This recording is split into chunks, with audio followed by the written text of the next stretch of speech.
Welcome to another flip video. This is for chapter 6.2a. And the title of this 6.2a video is called Reform Movements. Now I'm going to be talking about some things that at first may not seem like it has much to do about Washington State history, but bear with me. There's some background information I have to go through. Again, as always, this video is intended for educational purposes, not for entertainment. So if you start feeling yourself like totally spacing out, please pause the video, stand up, walk around, get a snack, if you're at home at least. And just take like a 30-second break to refresh your brain. Let's get started. So we're talking about the time, as we discussed in 6.1, between the late 1800s to the early 1900s, roughly 1880 to about 1920. We talked last time a lot about the labor industry, about unions and strikes, and how horrible labor conditions were, and how things started to get better with unions. Today we're going to talk a little bit more about why labor and work conditions were so poor. First, we got to talk about growth, the good, the bad, and the ugly. Remember that railroads connected cities. We talked about that in a previous chapter. Railroads also allowed big industries to be connected to all parts of the nation. If there was an industry over here on the East Coast, the transcontinental railroads allowed those goods from that industry to be shipped all the way over to the East Coast, and vice versa. It also allowed North and South to be connected way easier. That's a great thing. We talked about that. The idea is being able to move around real easily. Also, the railroad brought immigrants, which increased the population, gave more people for the workforce, and whether nativists liked it or not, new ideas were brought into our culture. As a result, population and the economy grew rapidly. However, some problems started to occur. First off, as we'll find out, there was corruption in politics and business. As we've learned already, there was also very poor working conditions, and there was child labor. Not to mention, there was poverty as well. Take a look at this comic, and we're going to learn more about why this caption is so very true. The time that we're going to be talking about is called the Gilded Age. And this is roughly the time where the Gilded Age occurred. As mentioned, this was a time when America's economy grew rapidly. Modern business sense, like what we see it now, has its foundation during the Gilded Age. It was also a time when a lot of citizens could vote. Take a moment, pause the video, and I'd like you to look at this pie chart. This gives you some positives, but also negatives of the Gilded Age. Please pause the video right now to look at this chart. And if there's anything you don't understand, Google it. Now, things look good, but, well, there was a big disparity between the rich and the poor. Big gap. Rich up here, the poor down so far, they're not even on my screen.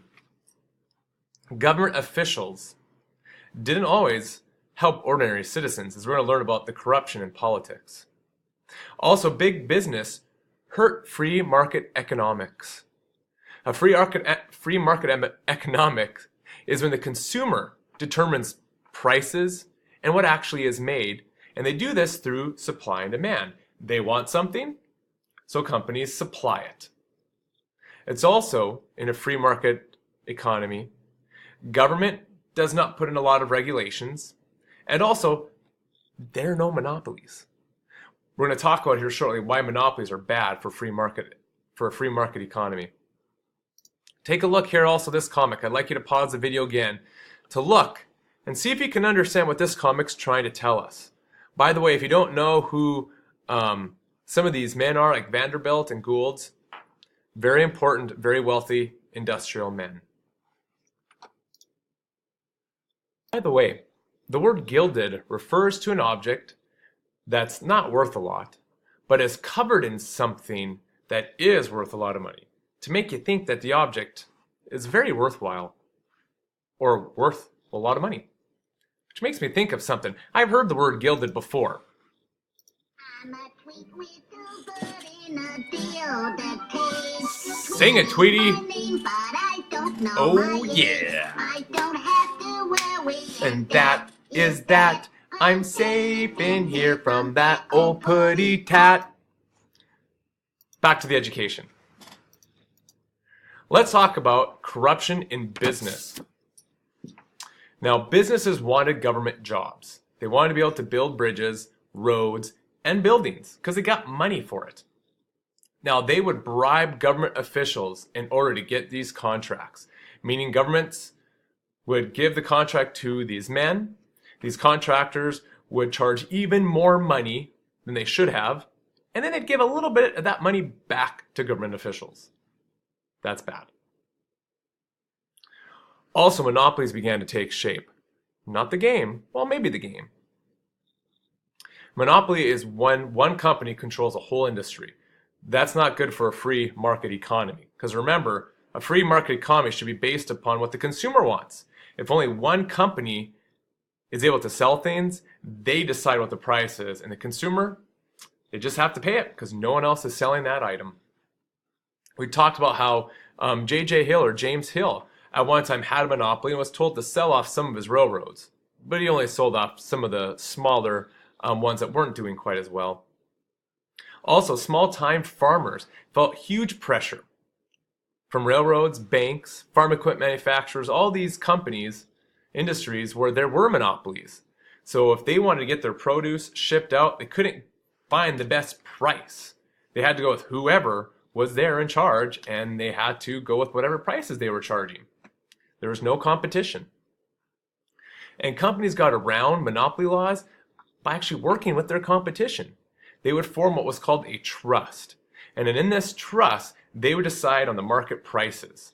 So really, people were in very tough, as you can see here.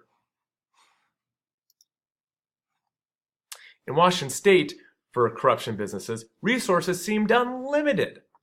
Because of this, it affected how owners ran their businesses. Money was their bottom line. They didn't really care as much about workers' environment, whether it was a good or poor environment, because all they wanted was the money from the exports from getting and selling, whether it was trees or fish. The bottom line, guys, is that wealth was in the hands of a few through some less than honest means. Now let's go ahead and talk about corruption in politics. Now, some government men use their power to benefit big businesses or big business. In turn, this big business helped them. An example is that President Harrison spent about $100 million of Treasury surplus to help wealthy companies. Now, I cannot say directly that these companies gave President Harrison money back, but I'm sure in some way, someone got helped in the government for doing this. And as a result, a huge depression occurred later. Now, these were called political machines because of how well they work together. Go through and read this comic, pause the video if you need to, and this kind of gives you an idea of what political machines did.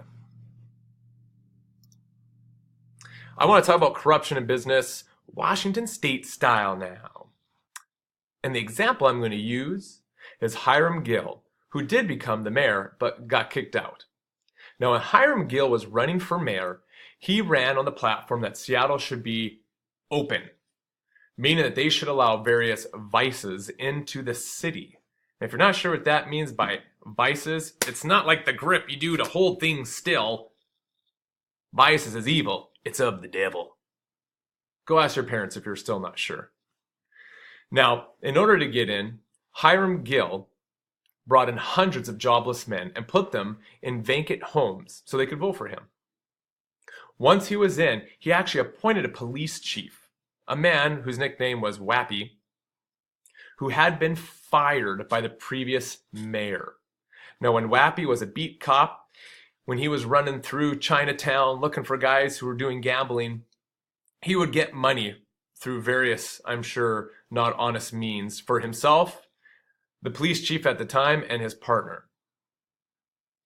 Also, Hiram Gill worked with the Seattle Electric Company, which was a company owned by another company out east. Now, what he did is he worked with the Seattle Electric Company to undermine and to financially hurt this company's competition, who happened to be owned by the city of Seattle. That's not very honest, folks. Here's a nice comic of Hiram Gillett someone drew up. And he was king of the hill because of all of this bad stuff. This, by the way, is Chief Wappy. Adolf Krug is another guy who is very corrupt, and I'm running out of time here. All I have to say is this. Adolf Krug, after the Great Seattle Fire, took off with at least $100,000 in city funds. Not good. Finally, Depression hit in around the 1900s. At this time, 5% of Americans held most of the nation's wealth. So when the Depression hit, these men and banks lost a lot of money, and as a result, ordinary citizens lost their savings and their jobs. And people ended up losing trust in these industries. Here's a nice little chart of the unemployment rate.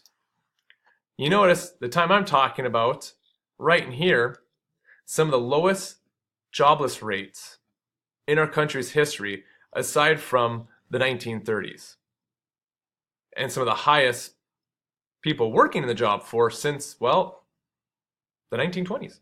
Anyways, thank you for hanging in there on this flip video. Please go to Emoto to answer the flipped question. Tweety, sing to me again.